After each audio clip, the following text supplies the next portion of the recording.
to you. You can tell us more about you and your work, please. Over to you. Thank you.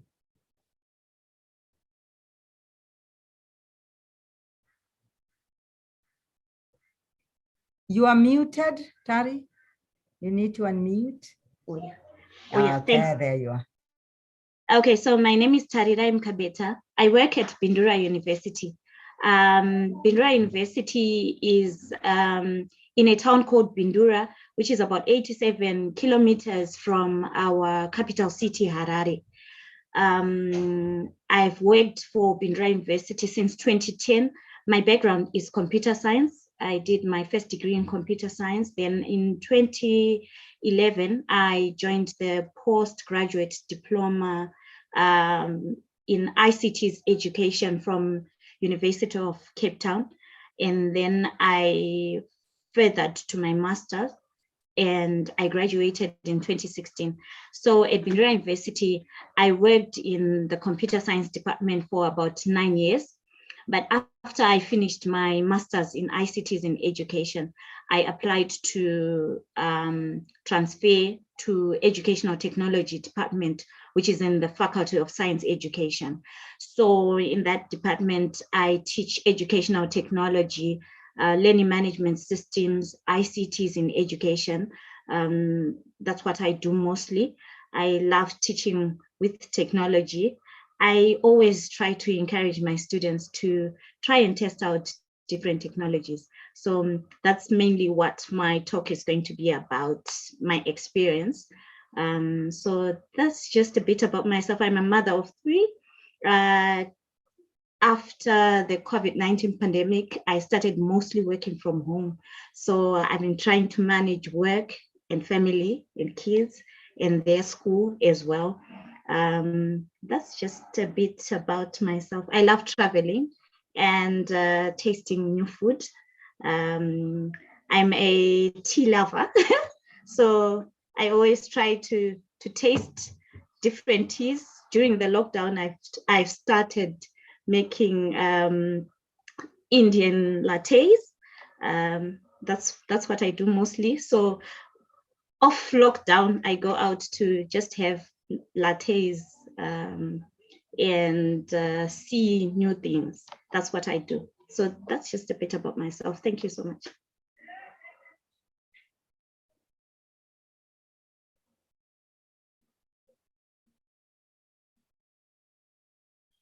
Okay, thank you so much, Tari, for your introduction. Perhaps we can now start with the presentation. So back to you again to start on the presentation. Would you like us to share the screen with you, or you're going to share? You have you can actually share the screen if you want. You have the powers. Okay, let me try to share my screen and then. Okay, let me share my screen. Okay.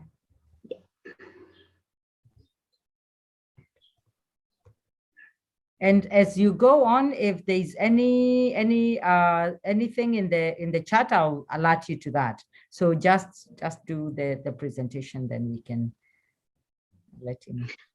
Okay, just checking if everyone can see my screen now.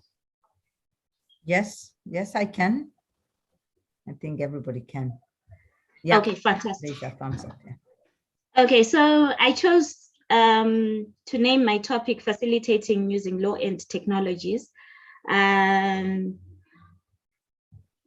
because starting 2019, we had a sudden lockdown in Zimbabwe.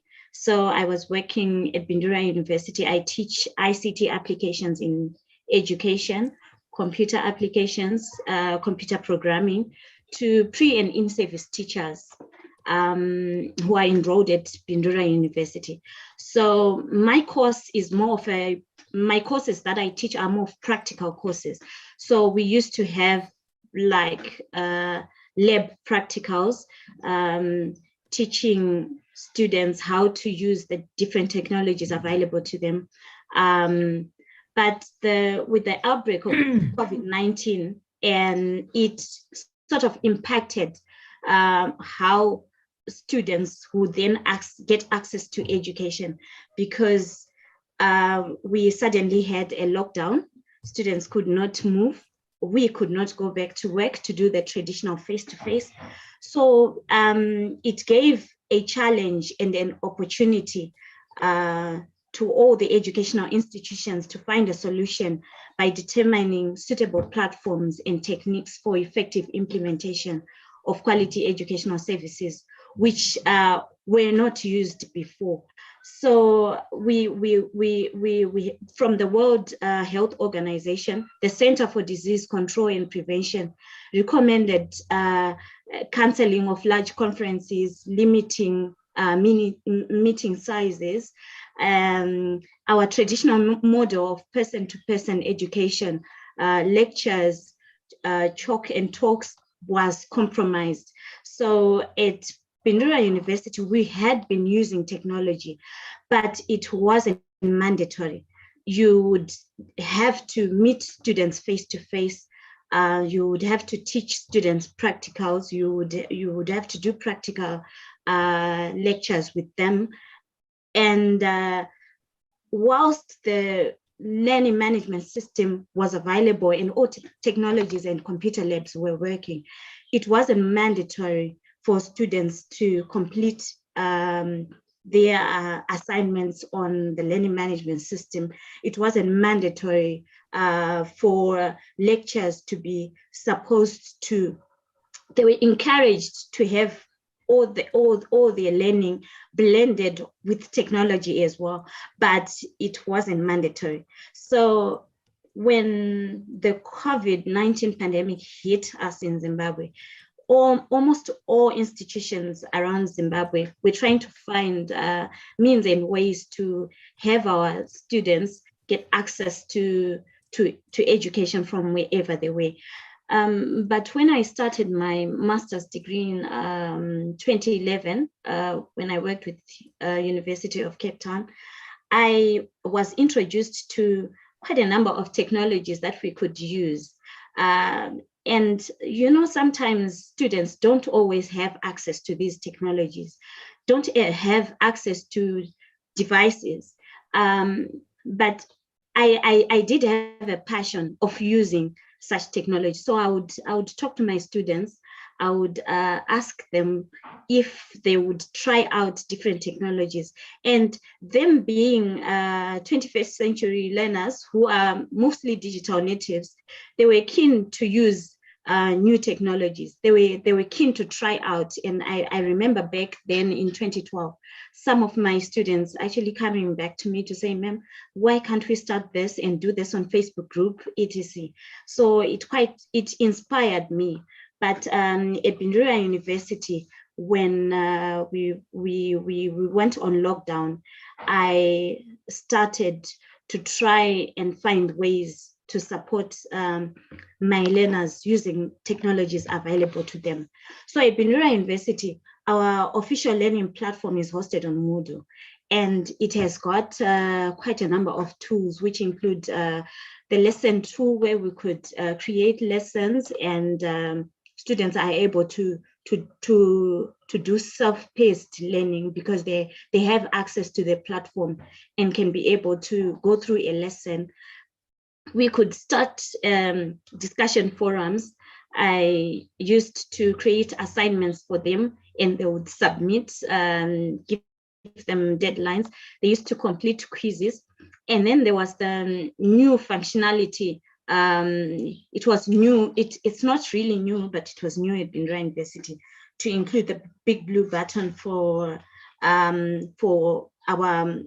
web conferencing. And then we could also upload files for students to access.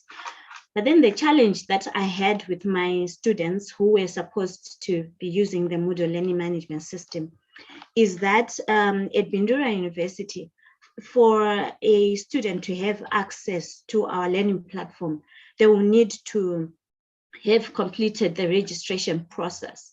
And normally institutions, the registration deadline is like 1.5 months after the start of a semester. So what it meant was that my students could not have access to Moodle learning management system for about 1.5 months because the registration due date was like 1.5 months into the semester. So it was a challenge for my students to access the learning management system.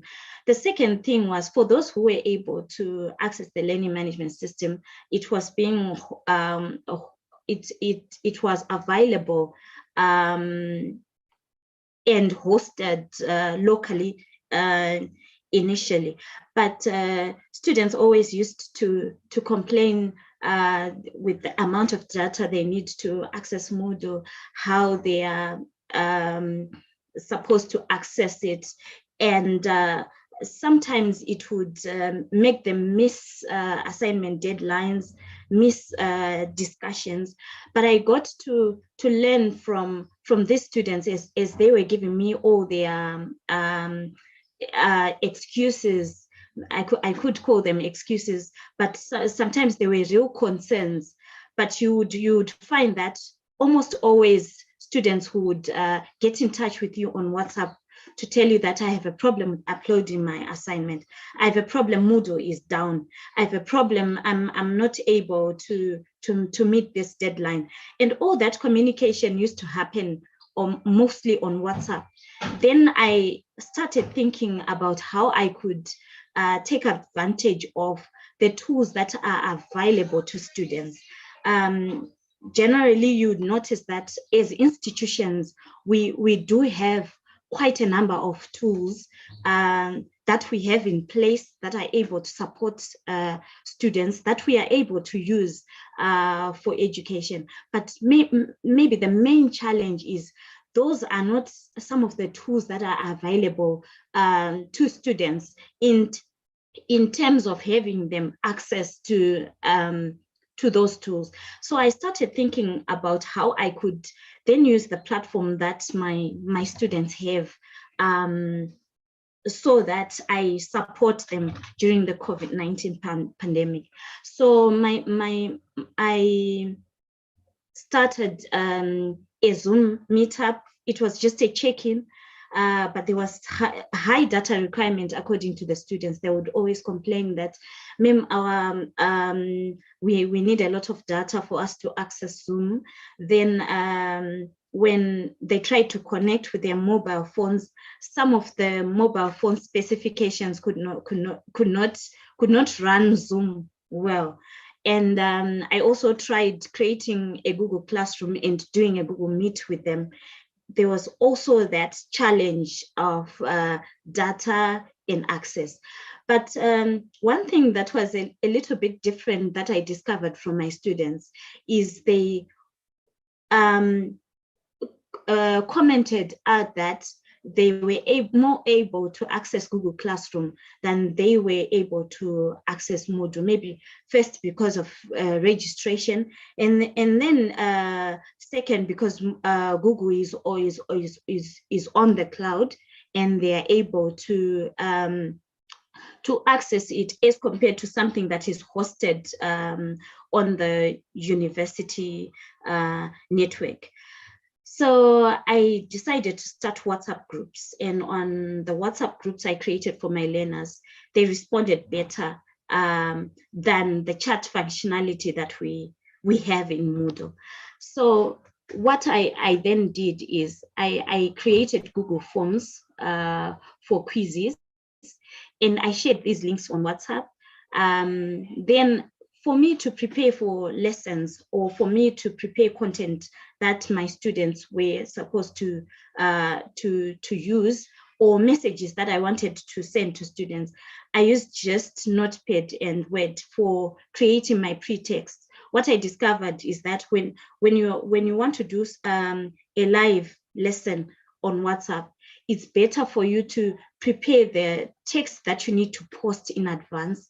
Unlike a situation where you have to start typing and thinking out what to type during lecture. So I kept my notepad with pretexts of all the posts that I expected to post for my students. So I would then use WhatsApp text during a synchronous lesson. I would also, or even asynchronous, because I would send them instructions. I would also send them WhatsApp audios, share with them pictures, videos, files like PDFs, links to videos and websites. And then what I also thought of was, for my course, it was a practical course. They were supposed to learn Microsoft Word and how they create lesson plans on Microsoft Word. They were supposed to learn Microsoft Excel and how they can do the coursework calculations using Excel. It was practical. So I then identified open MOOCs that my students could do on their own. And what I just did was to share with them links and to give them a timeline to say, I expect you to finish working on Microsoft Word, for example, on GCF Learn. It's a free platform where my learners could learn how to use Word, how to use Excel, Access, Publisher, etc. And I also had some other platforms I gave them links to, for them to learn things like learning management systems, what is Moodle. I gave them links to YouTube videos, and would do that on WhatsApp. And I would then request them to say, okay, if you can get a data bundle, it would need you to have this much data. Let's say if they get in Zimbabwe, we have weekend data bundles that are cheaper, that you can buy for an hour or for 2 hours.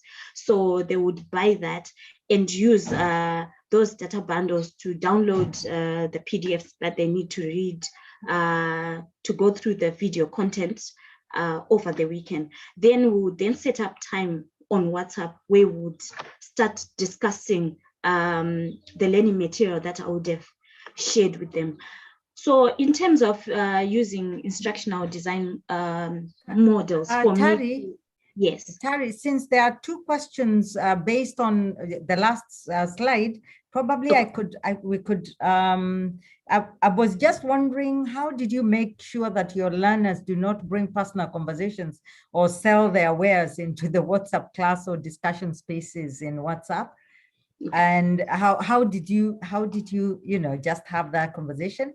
And then there's another one from Sechaba that says, usually MOOCs are hosted on learning management system such as Open Coursera, Moodle, Sakai, and others. How was the access issue versus the institutional Moodle? Okay. And then he has also additionally, did you have to get buy-in from the university management to take this route? So perhaps you can handle what is related to here, and then the others you can, as you go on, perhaps you have planned it later. Yeah. Okay, maybe to answer the first question, it's fine, I can take the question now. To answer the first question, maybe I'll show you as we proceed with the presentation. You would notice that on my on the WhatsApp group that I created, we had the initial conversations that we had were just introductions, getting to know each other. These are students I had never met, because we were in lockdown. So generally in a face-to-face setup, you would get into your first lecture and get to know them, get them to introduce themselves. So maybe the very first thing that we did after they created, the students are the ones who created the WhatsApp group and added me. We took our time to introduce ourselves. Then after that, we started agreeing on ground rules together. And I ended up creating for them a summary of ground rules that we had talked about. And we had agreed to say, this is what we're going to do. It's them, the students, who then suggest to say, okay, guys, let's have discussions about the course only. Let's not have adverts in this group. Let's do this, let's do that. And then I also used online material that I searched on how to effectively run a WhatsApp group, and I found some rules. I shared with them, what do you think about this? And then we sort of agreed. And then after we did that, we created our list of rules that would then post on the platform occasionally for us to remind each other. And I didn't really restrict them because I noticed that my students, because they had other courses that they were doing with other lecturers, they ended up maybe sometimes posting messages about those courses in our WhatsApp group. I never really restricted them to say, no, you don't have to talk about anything else, because I noticed that they were quite free to be sharing information on our group. But I had specific times that I set where we did synchronous sessions, and I think I'll show you one slide as we proceed. Then in terms of MOOCs being hosted on learning management systems on Coursera and Moodle, and exactly that's what's on GCF Learn. But I guess when I started presenting, I told you that our students have access to the institution's Moodle learning management system like 1.5 months into the semester, because they only get to register when they pay their fees. And but the semester would have started. So when I gave them those links to other learning management system-based MOOCs, they were able to complete tasks and to do practicals even before they managed to register on the institution's learning management system. And in terms of getting university buy-in, what happened is when we went on lockdown, we initially using Moodle was not mandatory at our institution, but policy changed after the pandemic to say, okay, let's have e-learning, let's have online learning, let's move everything to online for our students to have access.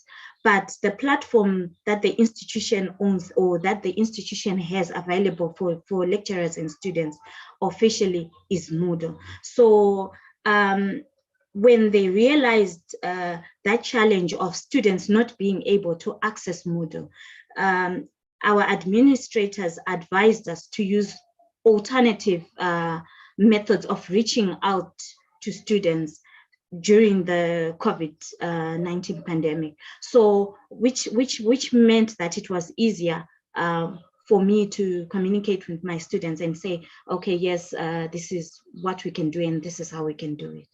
Yeah. So thank you. I think that's the questions for now. So I think we can continue to the next one. Yeah. Thank you. That was awesome. Okay, great. So what I will show you on the screenshots for the WhatsApp, which I'll share with you very soon, is how I then tried to incorporate an instructional design model to try and make it help me create content or create in a very good learning environment on WhatsApp with my students. So for example, on Ganye's 9 events, the first thing is to try and gain attention of students through stimuli and thought-provoking questions. You'd find as we move on with the presentation that I try to have students introduce themselves, tell us their life goals, and then I then started by giving them objectives of our lessons, and to say, okay, this is when we are expecting to have our synchronous lesson. But before we do that, I wanted them to go through learning material before. So I posted for them, I prepared and posted for them learning material that they were supposed to go through before the date for the synchronous session. And when they were busy completing those tasks, they were actually engaging with the learning material before the time for the synchronous WhatsApp lesson.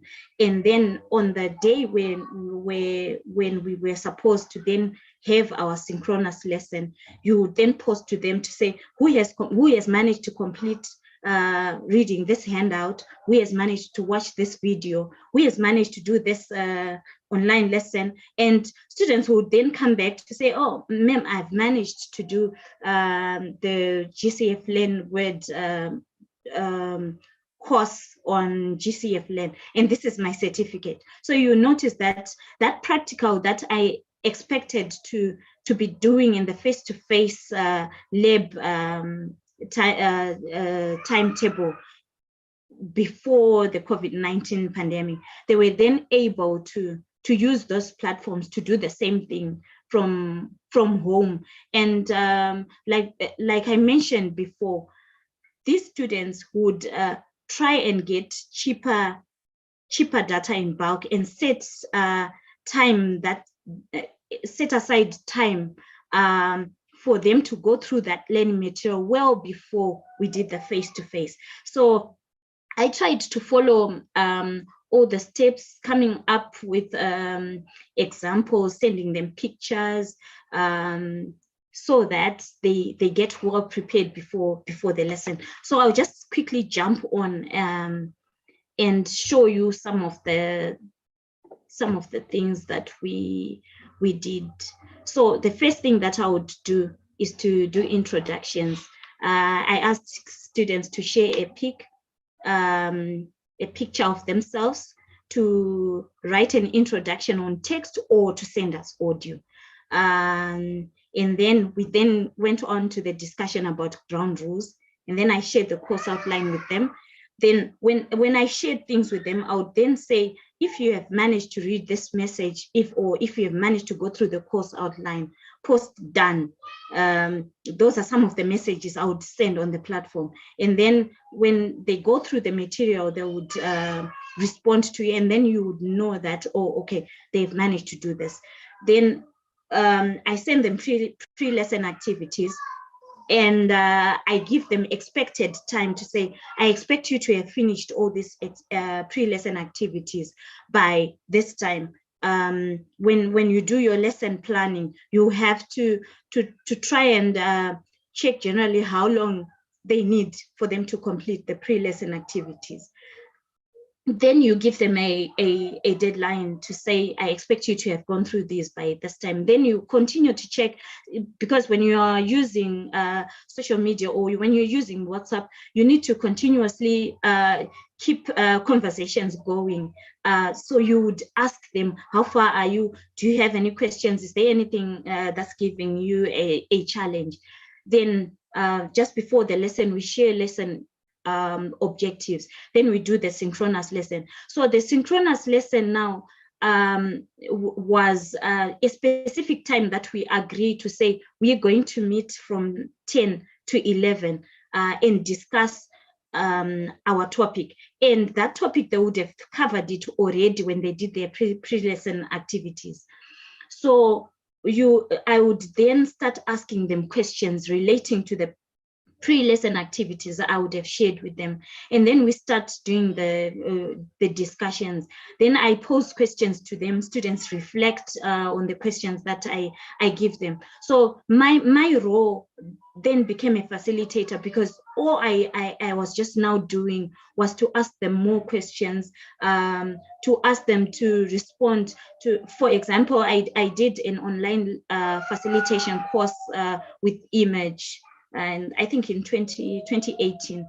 So when I did that course, it encouraged a lot, asking students to reflect or to post a question and also respond to other posts from other students. So that's what I would always do. Then I would then complement that with doing a quiz with them at the end of the lesson, or a pre-lesson quiz just to check what they've managed to do and what knowledge they have got on a specific topic.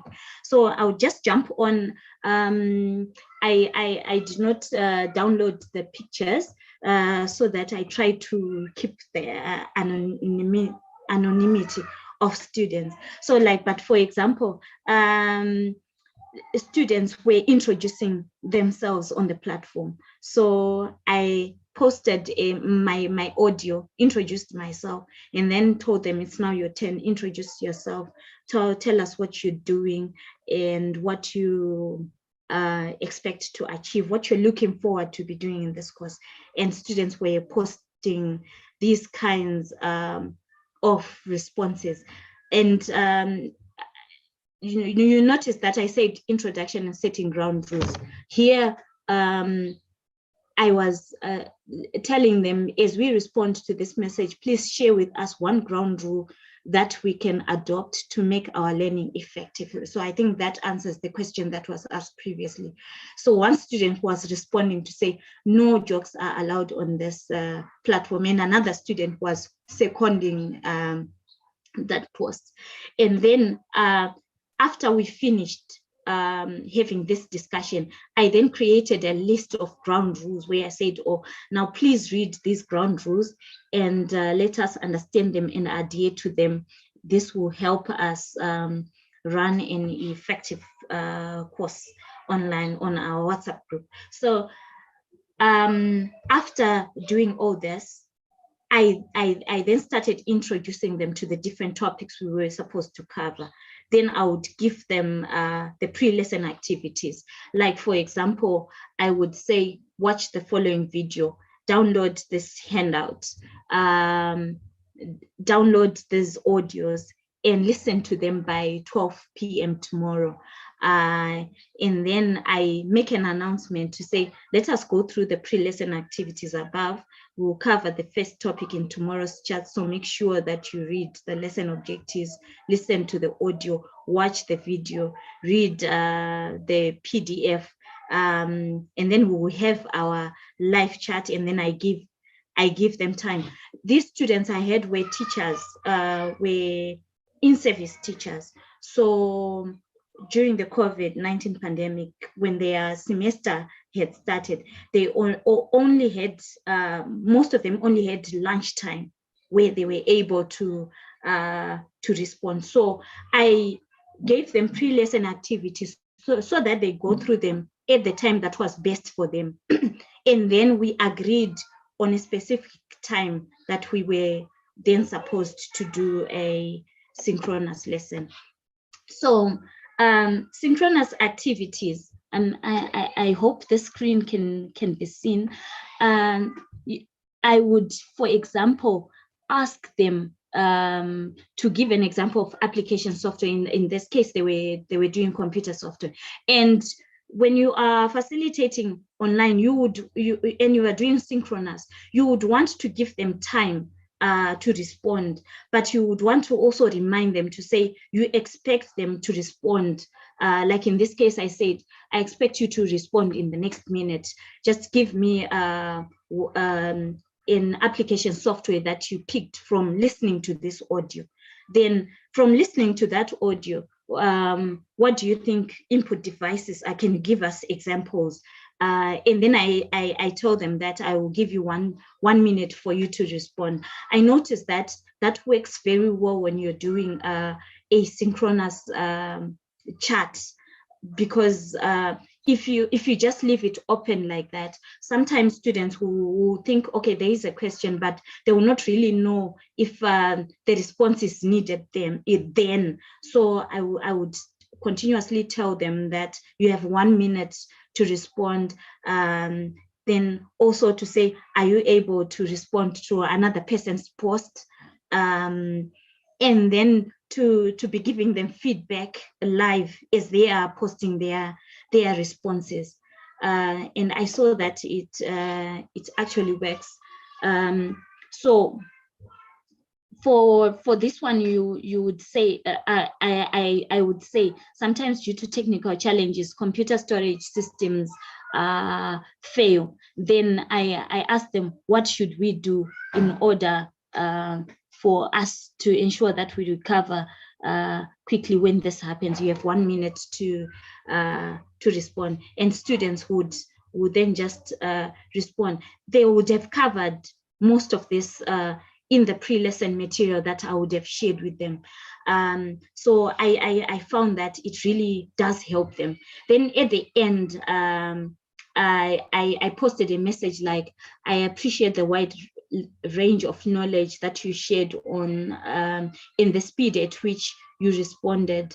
It's appreciated. Now we are going to do our test just to check what you know. It was a multiple choice that they were supposed to then inbox to me. I do the marking on WhatsApp and send it back to them. So I found that, so when I sent a message like this, at the end of the message, I would say, if you have finished reading this, post read. So it actually encouraged them to read fast and post read. Sometimes we would do sort of games with them to say, okay, now we're going to do a quiz, but this quiz, we want to see who responds first. So after you've finished reading all the instructions, post read, then they would post that. When I have most responses, I'll know that they are now ready to start doing the quiz, and then we started. Then one thing that I've also observed is when you are doing some of those quizzes that you expect them to be responding same time, you always need to encourage them to use reply to post, so that you have you can track back the conversation and how it's going. And I found that it works good. So at the end of the lesson, for example, I gave them specific reflection questions, and I asked them to each respond on each question, and then check responses from. So, like, for example, this is one student who was responding to a question down at the bottom. This is one student who was responding, and then on your far right, you would find that some of those students would then go back to posts by other students and begin to comment on them. Then at the end of the test, I say it's time up. I like gave them enough time for them to fill in, and told them to say, I expect you to have done filling in this and inboxing me your response by this time. After they are done, I then post back on the platform that these are the answers I expected on the quiz. And then you would notice that the discussion continued. If anyone had a question, if anyone had something to add, they actually started continuing to discuss, and then giving them reflection questions to talk about even post the synchronous lesson. Because my students are in different places and are not able to access it at the very same time, what I ended up doing was to say, when we finish a synchronous lesson, I'll then post a message to say, I will leave this platform open for your responses if you had not finished responding to everything. And then I would always notice that conversations would continue to go, and it was quite interesting discovering that students are able to engage with material and to post questions. So, like I mentioned before, when I started my presentation, I said I tried to encourage them to just use technologies they have available to them and to test out new technologies. So during the weekends, we used to have our Zoom meetup that I called check-in. So during the weekend, we just checked in and started talking about the experiences when they were going through the material during the week. And like I said, most of them were in-service teachers. They started getting requests from from headmasters at their schools to say, how can we use technology? Like, how can we use WhatsApp? How can we use emails? How can we use Zoom? So I noticed from what we'd been doing with students that they started giving me feedback to say, ma'am, we initially didn't want to do it on Zoom, but can we just do a meeting on Zoom, because I need to learn it. It's needed where I'm working. These are the kind of feedback and responses I got from students. And I kind of ended up concluding to myself that if you try to support students and just encourage them to say, let's face our fears and try these things, they will eventually start trying them, because it didn't come this easy. Initially, all students were complaining data, they were complaining everything. And, I would just encourage them and post to them to say, you know what, in other places, people are actually sacrificing and able to learn these things despite the COVID-19 pandemic that we are on. And as these students started getting requests from their workplaces, I noticed that they started participating more. They started actually requesting for us to test out and to try out these different technologies. So that's just about my my experience, and I'm done. Over to the host. Thank you. Oh, wow. Thank you. Thank you, Tari. Oh, that was awesome. Thank you so much. There is a question from Rowan. He's asking, how did you submit evidence of student attendance? Was this required by your institution? Student attendance. What happened was you noticed that on my WhatsApp group, what I did was to take all the assignments and assessments that they were supposed to be doing on Moodle and pushing them to a technology that they have access to. So in terms of attendance to the WhatsApp sessions, they were not required by the institution. But what was required was for them to meet the deadlines for submitting the assignments for assessment requirements and stuff. So students actually saw this using WhatsApp is something that benefited them more. So I ended up having, most of the times I ended up having 100% attendance, because they saw it more as something that was to their advantage than having just the institution saying, we need this from you. So attendance wasn't a requirement on the online platform, on the Moodle Learning Management System. All that was needed was for students to complete their assessments and to complete their assignments. Thank you, Tari. I hope, Rowan, that answers your question.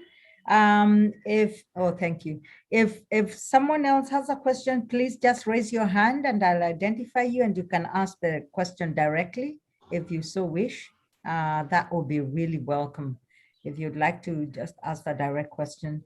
I was just wondering if in Zimbabwe you had any support from the service providers for data. Was there a pricing during this period? Was there, or up to now, was there pricing different or anything like that from the service providers to help your learners? Yeah, our service providers, they the major service provider that we have is Synchronous, and what they did was they had a learning data bundle that was cheaper for students, but that one we did not have access to it as lecturers. What I just saw was conversations from students collecting their details that they were to submit to the network service provider for them to get cheaper data. But what I noticed on my own group is that my learners were using the data bundles that were just availed to everyone. They were not specific learning data bundles. Because during weekends, they were, when the COVID-19 pandemic started, our network service providers started giving specials like over the weekends for people to be attending church services on Zoom. They were offering cheaper bundles during the weekends. And those are what I saw students communicating more about, to say, if we get a weekend bundle, then we can do most of the work during the weekend. Then on our WhatsApp, the monthly WhatsApp bundle that is not so expensive, that's what we would then use to do the text messaging and stuff. And it was not a big data requirement, but the big data requirement, they would then go through it over the weekend when data was cheaper. Then from the institution, there was nothing, there was nothing for students and for staff as well. But yeah, I just had a passion to have these students learn.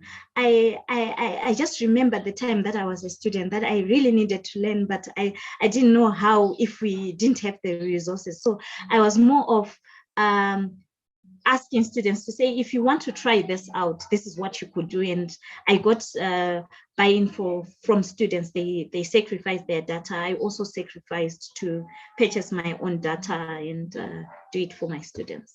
Yeah, that's how we did it. Thank you. There's a lot of appreciation of your presentation, Tari. Please accept that. Thank you. Thank you. Sechaba is asking to back up the information from the particular class. Did you consider using the export option available in WhatsApp, or how did you do that? And exporting to Google Drive. How did you do the backup? Yeah, that's one thing that I didn't do. Fortunately, I still have the data, because when I was preparing for this presentation, that's when I went through my thread and noticed that I still had everything. But what I did is, like I told you before, for all the text that I needed to post on the group, I have my my pre-text on Word that I keep in my folders. But in terms of this data that's coming from students, I think it's something new that I'm getting, that I will consider exporting it, all my data to Google Drive for me to be able to use it later. Yeah. There's one of the things that happened during, especially the first times of the pandemic, where we all needed care and support. How did that affect your learners? How did that affect you and the learners and everybody around, your institution? How did you cope with that? It was a difficult time when the COVID pandemic sudden lockdown started. I personally did need that support, because I was anxious, and at first I didn't know what to do, because like here in Southern Africa we have power challenges. We have challenges to access different things. So what I did was, when I started these WhatsApp groups, what I noticed from my students was this was one of the platforms that they would then just use to be sharing information about what they're going through. When we did our check-ins, our weekend check-ins, we would first check on each other, how are you doing? And assuring each other that we would go through this. Then we would then start talking about what we might need to do in terms of continuing with life. Whilst we do have this pandemic, it's something that we didn't expect, something that we don't like, and something that's affecting us, our families, and everything. Sometimes you would work overtime, because if you're working from home, well, some people think working from home makes work easier, but I also think as a mother, it's you have to work more, and I did need that care. Unfortunately, there's not so much that our institution really did to support people during that time, especially in terms of resources, because they're also constrained, according to my understanding. But in terms of just giving each other emotional support and stuff, we just used to use this WhatsApp and this Zoom check-ins to talk about different things. And I think that helped. That helped us pull through. Okay. We have Elena. Elena, would you like to take the mic and just share, because you say your personal experience is also proof that the fact that students participate better when using WhatsApp. Do you want to share with us that experience? We still have some 5 minutes, if you don't mind taking the mic. And there's also a lot of appreciation that is going on for you. And you might want to share your contacts. Someone was asking for contacts. They might want to have a discussion with you. So yeah, so there's a lot of that. So one of the other things that I just wondered was, was there a time that your learners felt overwhelmed by all these things that were going on, you know? And what were the reasons that they gave about just feeling like they didn't want to continue? Was it just technology, or there were other things? It wasn't just technology, although maybe because I was responsible for teaching them ICTs in education. Most of the information I got from them was technology related. Although some would then talk about other issues, like some would have family issues, some would be taking care of loved ones or family, and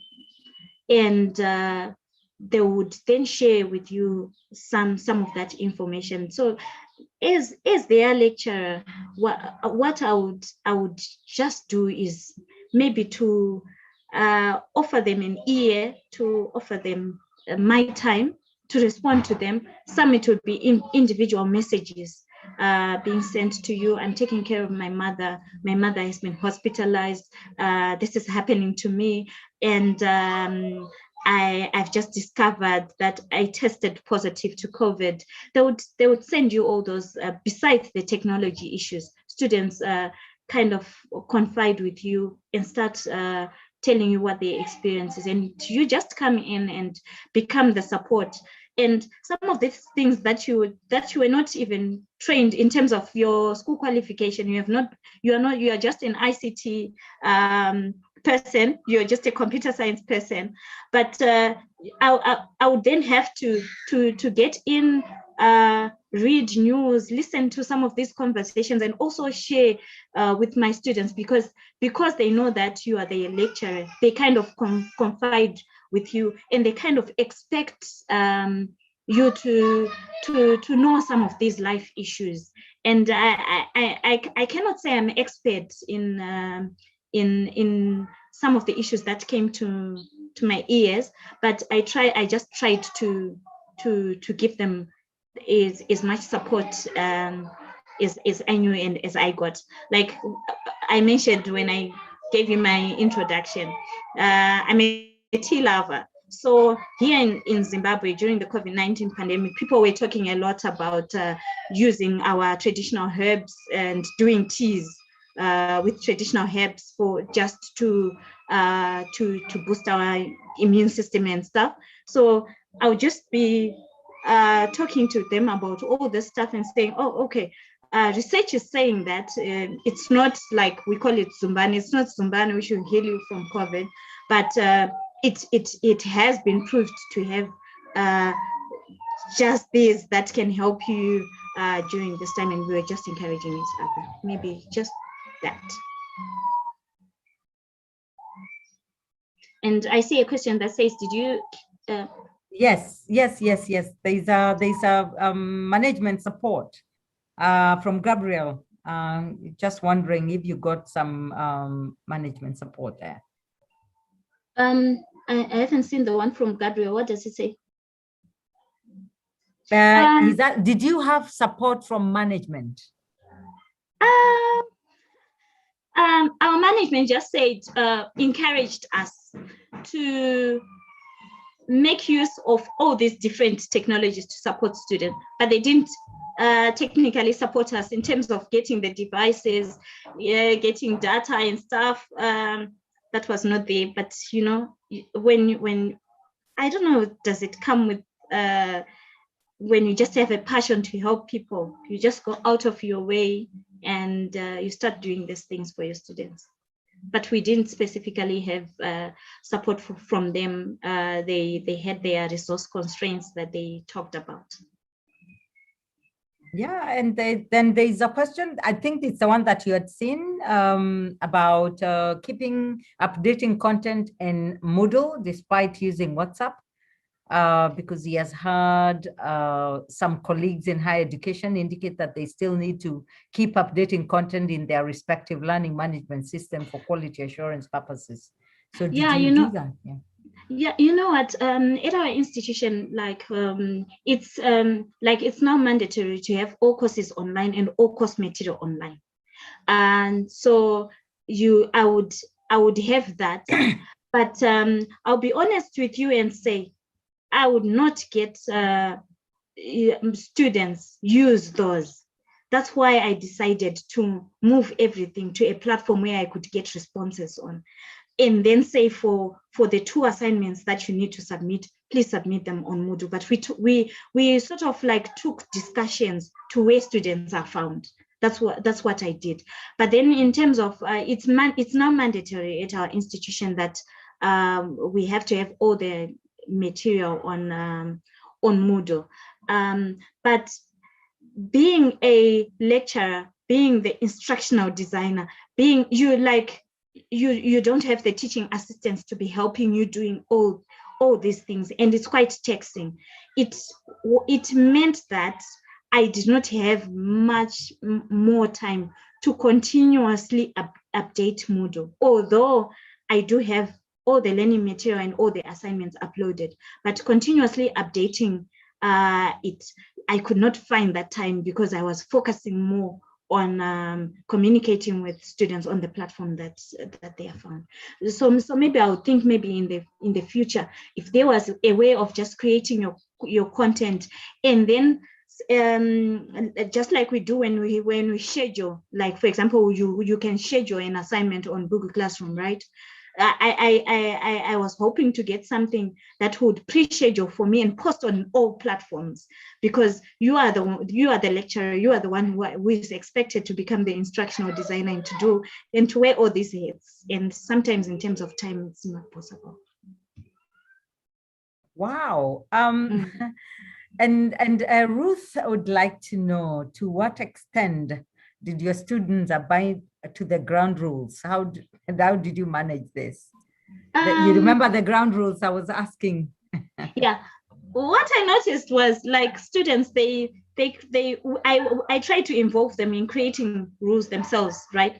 In one of the groups that I did not choose for this case study, this one was a bigger group, had more than 180 students, you know, and these are young students. So no matter how much you say, guys, let's go back to our rules. We do have rules. They will just post. But you know, as a lecturer, you can't remove a student from a group. So what I ended up doing sometimes for this specific group that I'm talking about, that had over 180 students, I was forced to at times lock that group because messages would be flying.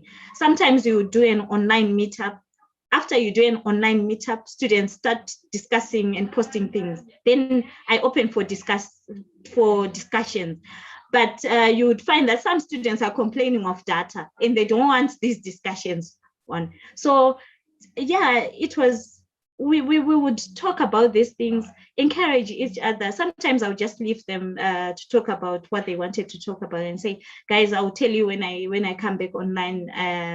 I can't I can't, messages were just too much sometimes. So yeah, you would remind them, but it doesn't always work, especially when you're working with the 21st century students. That's interesting. So since we have come to the end of the hour, what encouragement do you give? I can see Lucian. Lucian is from Tanzania, and I know he works with a lot of teachers. And quite a number of us, I can see Gabriel, who is also from the TVET sector in Zambia, and Mohammed, who works in Egypt, and a few other people.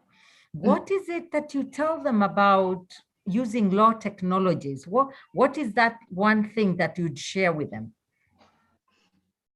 Okay, the one thing that I would share with them is when you think about using law and technologies, our institutions can manage to give us access to almost all technologies that we want to use. But sometimes think about what students have access to. And when you think about what students have access to, you can support them better if you decide to use what they have. So for me, it was WhatsApp. And you would know that students would respond, and they would participate on WhatsApp. But it was just not the same when you would try to do the same chat on Moodle, when you try to do the same discussion forum on Google Classroom. So you meet them where they are. That's my biggest point. Okay. Oh, we need to appreciate you so much. Thank you for a wonderful session. We learned so much. I think we tried too much, and little is more. So you are wonderful. Thank you so much. And thank you for everybody who joined. I appreciate you, Lucienne, for making sure that everybody got your got your link, and I can see many Luciennes who joined. So it means that you shared your link. Thank you, thank you, thank you. And let's continue this conversation. You can join the Emerge Africa Facebook community, so that you can know what is coming up. And you can also join Emerge Africa community by signing up. It's always free. And we always have this kind of conversations. If you follow the Facebook page, then you'll see what is upcoming. So thank you, everybody. I can see a few people who have been in the facilitating online. So yes, I appreciate you. And Lucian, I appreciate you for being here. So thank you, Tari. I hope you'll come back and tell us how you're doing towards the end of the year. You come back with a part 2 of this, if you can. Yes, we appreciate That's all right. I would. Oh, I just saw something from Gabriel saying 180 is a lot. Yeah, I noticed it is. And maybe one thing that worked out for me very well was to then create breakaway rooms for them. So we have a main group for teaching. Then I give them specific assignments and ask them to create smaller groups, and then they just add me for input or for observation. And those smaller groups that are happening on WhatsApp actually helped my students continue with this conversation, and then come back to the main group for feedback. So we would have then group representatives coming back to share what they would have discussed in groups. And I think that worked quite well for the bigger groups. Fantastic. So shall we say goodbyes? And I know this conversation can go on for 3 hours if we continue. No, seriously, it's such a useful discussion that we have and we need, because I think we overthink things, and this is how to do things simply and achieve your goal. So thank you so much for sharing your process and your struggles and everything. And your achievements also. So we appreciate you for that. So join us again another time. We will have another session, and we'll let you know in our social media. So thank you, everybody, and have a great day. And the rest of the week, enjoy. Bye for now. Thank you. Bye. Thank you. Bye, everybody. Bye. Bye. Bye.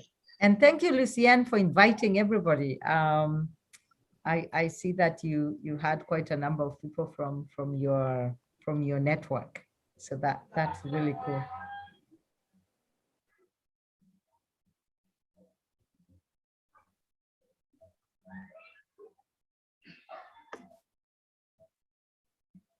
So Tari, you think we will have something we can have a discussion towards the end of the year on